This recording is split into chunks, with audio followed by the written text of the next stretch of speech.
Hello everyone, आप सभी का फिजिक्स स्टार यूट्यूब चैनल पर स्वागत है। इस वीडियो में मैं इलेक्ट्रोस्टैटिक्स का इंट्रोडक्शन देने वाला हूं, जिसमें सबसे पहले हम ये जानेंगे कि इलेक्ट्रोस्टैटिक्स क्या है, इलेक्ट्रोस्टैटिक्स का मीनिंग क्या है और इसका डेफिनेशन क्या है। और नेक्स्ट हम बात करेंगे कि एनसीईआरटी बुक में इलेक्ट्रोस्टैटिक्स के कितने चैप्टर्स हैं, chapters of electrostatics in NCERT book.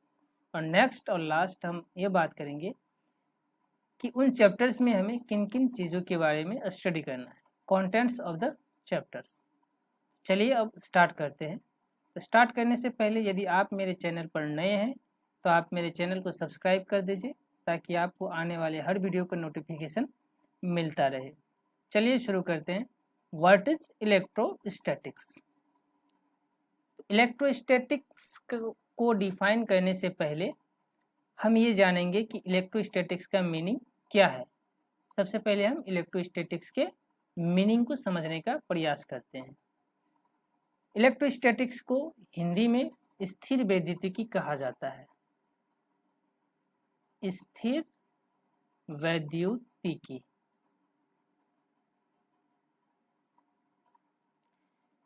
English में इलेक्ट्रोस्टैटिक्स दो शब्द से मिलकर के बना है। पहला है इलेक्ट्रिसिटी और दूसरा है स्टैटिक्स। इलेक्ट्रिसिटी और स्टैटिक्स दोनों अलग अलग वर्ड है और इन दोनों का मीनिंग भी डिफरेंट है। इलेक्ट्रिसिटी इलेक्ट्रिक चार्ज से बनता है, तो आप सिंपली कह सकते हैं कि इलेक्ट्रिसिटी का मीनिंग इलेक्ट्रिक चार्ज होता है।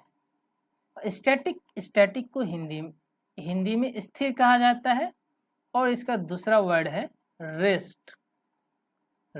हिंदी में इसको कहते हैं स्थिर।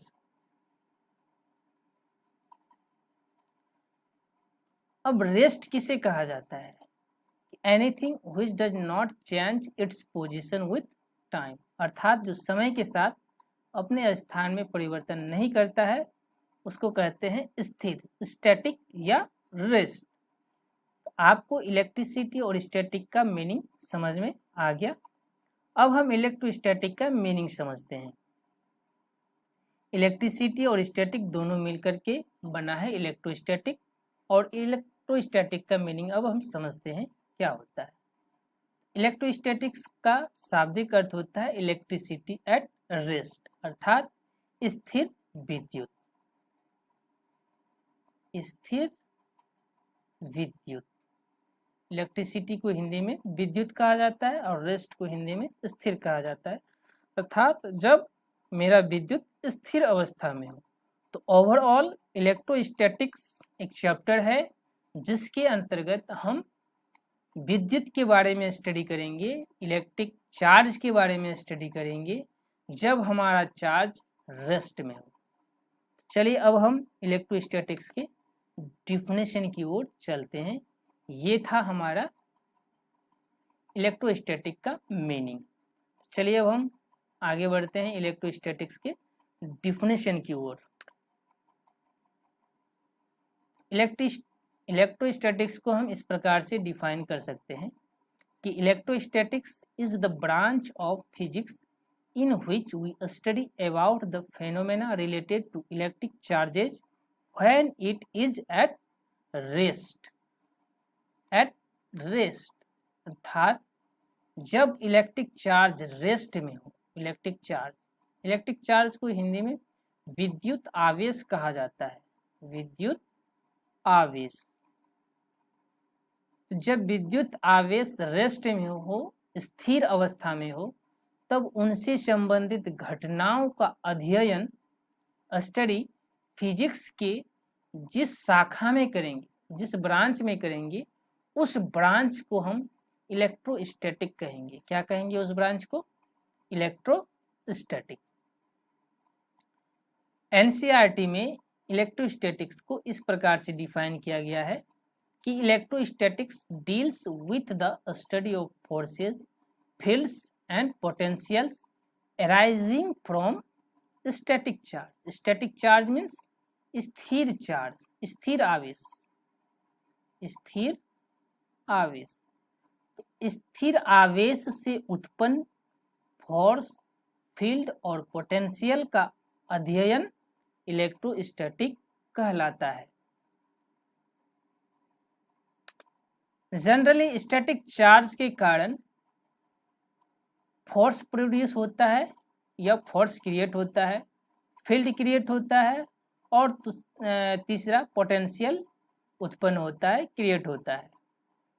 तो पूरे इलेक्ट्रोस्टैटिक्स में हम आगे ये देखेंगे कि इलेक्ट्रोस्टैटिक्स के जितने भी चैप्टर्स हैं उन सभी चैप्टर्स में हम पाएंगे कि उसमें फोर्स होगा और फील्ड होगा और पोटेंशियल होगा। अर्थात पूरे इलेक्ट्रोस्टैटिक्स में हम इन्हीं तीन चीज़ों से संबंधित घटनाओं का अध्ययन करेंगे।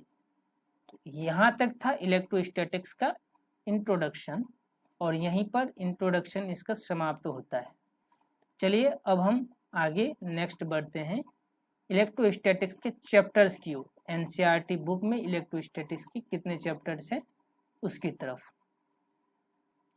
Chapters of electrostatics in NCERT book. NCERT book में इलेक्ट्रोस्टैटिक्स के 2 चैप्टर्स दिए हुए हैं। सबसे पहला चैप्टर है इलेक्ट्रिक चार्जेस एंड फील्ड्स और दूसरा चैप्टर है इलेक्ट्रोस्टैटिक पोटेंशियल एंड कैपेसिटेंस। अब हम नेक्स्ट आगे बढ़ते हैं कि इन चैप्टर्स में हमें किन किन चीज़ों के बारे में स्टडी करना है। चलिए देखते हैं कंटेंट्स इनसाइड द चैप्टर्स। सबसे पहला चैप्टर है इलेक्ट्रिक चार्जेस एंड फील्ड्स, जिसमें सबसे पहले हमें स्टडी करना है इलेक्ट्रिक चार्ज के बारे में, कंडक्टर्स एंड इंसुलेटर्स के बारे में, चार्जिंग बाय इंडक्शन के बारे में, basic properties of electric charge के बारे में, कूलम्स लॉ के बारे में, फोर्सेस बिटवीन मल्टीपल चार्जेस के बारे में, इलेक्ट्रिक फील्ड के बारे में, इलेक्ट्रिक फील्ड लाइंस के बारे में, इलेक्ट्रिक फ्लक्स के बारे में, इलेक्ट्रिक डाइपोल के बारे में, dipole in uniform external field के बारे में, कंटिन्यूअस चार्ज डिस्ट्रीब्यूशन के बारे में, गॉसेस लॉ के बारे में, एप्लीकेशन ऑफ गॉस लॉ के बारे में। दूसरा चैप्टर है इलेक्ट्रिक पोटेंशियल एंड कैपेसिटेंस। इसमें सबसे पहले हमें चैप्टर का इंट्रोडक्शन स्टडी करना है।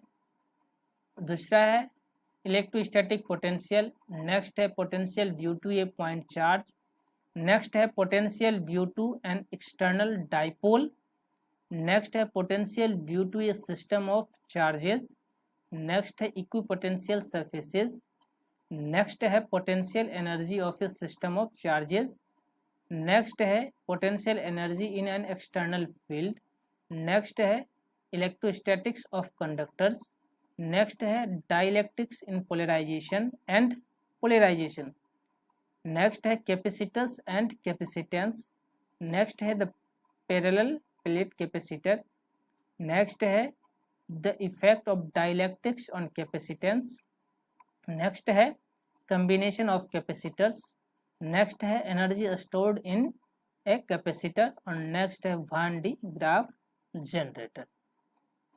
ये रहा आज के लेक्चर का पूरा सार। आज का लेक्चर यहीं पर समाप्त होता है, आज का वीडियो यहीं पर समाप्त होता है। मिलते हैं हम नेक्स्ट वीडियो में एक नए टॉपिक के साथ, जिसमें मेरा पहला टॉपिक होगा इलेक्ट्रिक चार्जेस। इन सभी टॉपिक्स पर मैं बारी बारी से वीडियो बनाकर इसी चैनल पर अपलोड कर दूंगा। आप उन वीडियोस को देखने के लिए मेरे चैनल को सब्सक्राइब कर दीजिए और बेल आइकन को प्रेस कर दीजिए, ताकि जब भी मैं वीडियो अपलोड करूं तो आपको सबसे पहले नोटिफिकेशन मिले। Thank you for watching.